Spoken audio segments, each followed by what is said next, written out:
Subscribe করুন টেকটেনজেরো চ্যানেলটিকে, পাশে বেল আইকনটি ওপেন করে দিন। আসসালামু আলাইকুম, আরেকটি নতুন ভিডিওতে আপনাদের সবাইকে স্বাগত। আজকের ভিডিওতে আমরা দেখব যে আমাদের বাংলা ফন্টগুলো কিভাবে আমরা স্মার্টফোনে ব্যবহার করব। আমরা অনেকেই জানি বিভিন্ন ধরনের বাংলা ফন্ট রয়েছে, যে বাংলা ফন্টগুলোর মাধ্যমে আমরা বিভিন্ন ইমেজ বা বিভিন্ন ব্যানারকে আরো সুন্দর আকর্ষণীয় করে তোলার জন্য এই বাংলা ফন্টগুলো ব্যবহার করি। আমরা অনেকেই কিন্তু এই বাংলা ফন্ট ব্যবহার করতে পারি না। আজকের ভিডিওতে আমি আপনাদের দেখাবো যে কিভাবে বাংলা ফন্ট ডাউনলোড করতে হয় এবং সেগুলো কোন কোন অ্যাপ্লিকেশনের মাধ্যমে আপনি বাংলা ফন্টগুলো ব্যবহার করতে পারবেন। যদি আমার চ্যানেল নতুন দর্শক হয়ে থাকেন, অবশ্যই আমার চ্যানেলটি সাবস্ক্রাইব করবেন, আর যদি সাবস্ক্রাইব করে থাকেন থ্যাংক ইউ। আপনাদের টেকটেনজেরো ইউটিউব চ্যানেলের সাথে আছে আমি নয়।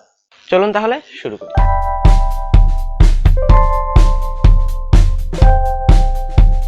Welcome back again. আমরা স্ক্রিনে চলে এসেছি। এখন আমি ধাপে ধাপে আপনাদের দেখানোর চেষ্টা করব। প্রথমে দেখাবো যে কিভাবে ডাউনলোড করতে হয়, তারপরে ফন্টগুলো কিভাবে জিপ থেকে এক্সট্রাক্ট করতে হয়, তারপরে দেখাবো যে কোন কোন সফটওয়্যারের মাধ্যমে আপনি এগুলো ব্যবহার করতে পারবেন। প্রথমে আমি আমার ব্রাউজারে চলে যাচ্ছি। আপনি আপনার যে কোনো একটা ব্রাউজারে প্রবেশ করবেন। ব্রাউজার প্রবেশ করার পর আপনি গুগলে সার্চ করবেন বাংলা ফন্ট ডাউনলোড। তাহলে আপনি দেখতে পারবেন অনেকগুলো ওয়েবসাইট চলে আসবে। আপনি যে কোনো একটা ওয়েবসাইটে প্রবেশ করে আপনি ফন্ট ডাউনলোড করতে পারবেন। আমি এখান থেকে ফ্রি বাংলা ফন্ট এই ওয়েবসাইটটিতে প্রবেশ করতেছি। একটু ওয়েট করতে হবে। এখানে বাংলা ফন্টগুলো শো হবে। আপনার যেটা ইচ্ছা আপনি সেটা ডাউনলোড করবেন। এখানে আমি কল্পনা এই ফন্টটি ডাউনলোড করব। এই ফন্টটি আপনি একবার ডাউনলোড করলে আপনি সববারই ব্যবহার করতে পারবেন, আর কোনো অসুবিধা নেই। এখান থেকে দেখতে পারবেন একটা কোড রয়েছে। এই কোডটি আপনি সাবমিট করে দেওয়ার সাথে সাথে এটা ডাউনলোড হয়ে যাবে। কোডটি দেওয়ার পরে আমি এখানে সাবমিটে ক্লিক দেব। সাবমিটে ক্লিক দেওয়ার সাথে সাথে দেখতে পারবেন যে এটা ডাউনলোড শুরু হয়ে গেছে। ডাউনলোডে আমি ক্লিক দিলাম, এটা ডাউনলোড হয়ে গেছে। আমরা বাংলা ফন্ট ডাউনলোড করলাম। এখন দেখব যে এই ফন্টটি কোন ফোল্ডারে রয়েছে। আমাদের ডাউনলোড ফোল্ডার থেকে আমরা বাংলা ফন্টটি আবার নিয়ে আসি। দেখতে পারলেন যে এখানে বাংলা ফন্ট রয়েছে। এই যে এটা ডাউনলোড করেছি আমরা দুইটাই। এখন এটাকে প্রথমে আমাদের এক্সট্রাক্ট করে নিতে হবে, অর্থাৎ জিপ আছে, জিপ থেকে আনজিপ করে নিতে হবে। এক্সট্রাক্ট করার জন্য ওকেতে প্রেস দিলাম। দেখতে পারলেন যে এটা এক্সট্রাক্ট হয়ে গেছে। এখন আমাদের এখানে দুইটা ফরম্যাট রয়েছে, দুইটা টিটিএফ ফরম্যাট রয়েছে। এর ভেতর আমাদের এই যে কল্পনা ইউনিকোড, এই টিটিএফ ফরম্যাটটি আমাদের কাজে লাগবে। আপনার যদি এই ডাউনলোড ফোল্ডারে যদি রাখতে অসুবিধা হয়, আপনি এখান থেকে কাট করে আপনি আপনার ইচ্ছা মতো সুন্দর করে একটা ফোল্ডার তৈরি করে নেবেন, যেখানে আপনি যত ধরনের কাস্টম ফন্ট ব্যবহার করবেন সব ফন্ট আপনি এক ফোল্ডারে রাখবেন, তাহলে আপনার ব্যবহার সুবিধা হবে। আর একটা কথা বলি, আপনি এই ফন্টটি যদি ডিলিট করে দেন তাহলে কিন্তু আর পরবর্তীতে ব্যবহার করতে পারবেন না।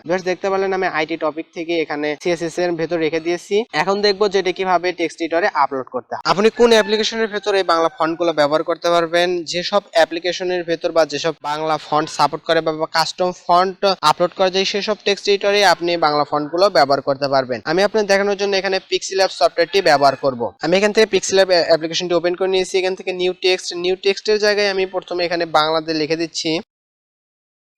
আমি এখানে আমার চ্যানেলের নামটি লিখে দিলাম। লিখে দেওয়ার পর এখানে আমরা বাংলা ফন্ট নিয়ে আসবো। আমি যে বাংলা ফন্টটি ডাউনলোড করছি সেটা আপলোড করতে হবে।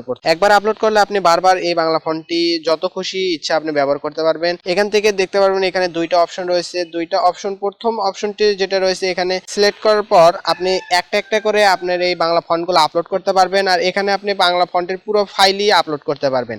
আমি যেহেতু একটা ডাউনলোড করছি সেই জন্য একটা আপলোড করব। আপনার যে ফাইলটি যে রুট ফোল্ডারে রেখেছেন সেই ফোল্ডারটি সিলেক্ট করবেন। আমি এখান থেকে আইটি টপিক এই অপশনটিতে আমি এই যে সিএসএস, এখানে আমি এই ফোল্ডারটি রেখেছি, অর্থাৎ এই ফাইলটি রেখেছি কল্পনা ইউনিকোড টিটিএফ। এখানে অ্যাড সিলেক্টের সাথে সাথে আপনি দেখতে পারবেন যে এখানে এটা অ্যাড হয়ে গেছে। এখন আপনি যদি আপনার মেমরি কার্ড থেকে এই ফাইলটি যদি ডিলিট করে দেন তাহলে কিন্তু এখান থেকেও চলে যাবে। সো ভিউয়ার্স, এখন আমরা এখানে একটা ক্লিক দেবো। দেওয়ার সাথে সাথে দেখতে পারবেন আমাদের টেক্সটের কালারটি বা আমাদের টেক্সটের ডিজাইনটি কিন্তু পরিবর্তন হয়ে গেছে। ওকেতে প্রেস দিলে দেখতে পারলেন যে আমাদের টেক্সটটি পরিবর্তন হয়ে গেছে। এখন আপনি যদি এরকম করে যদি আরো যদি টেক্সট লেখেন সেই ক্ষেত্রে আর কিন্তু আপনাকে আপলোড দিতে হবে না। আপনি শুধু একবার আপলোড দিলেই সেই একবার আপলোডের জন্যই আপনি এটা বারবার ব্যবহার করতে পারবেন। দেখতে পারলেন যে আমি নাম লিখেছি নয়ন। তারপর এখান থেকে ফন্ট থেকে মাই ফন্ট থেকে আপনি যে ফন্টটি রয়েছে এখানে এটা সিলেক্ট করলে দেখতে পারলেন যে এটা বারবার হয়ে গেল। এরকম করে আপনারা একবার আপলোড করেই প্রতিবারই এই ফন্টগুলো ব্যবহার করতে পারবেন। আজকের ভিডিওটি এই পর্যন্ত। এই ভিডিওটি ভালো লাগলে অবশ্যই একটা লাইক দেবেন, কমেন্ট করে জানাবেন, আর thanks for watching this video.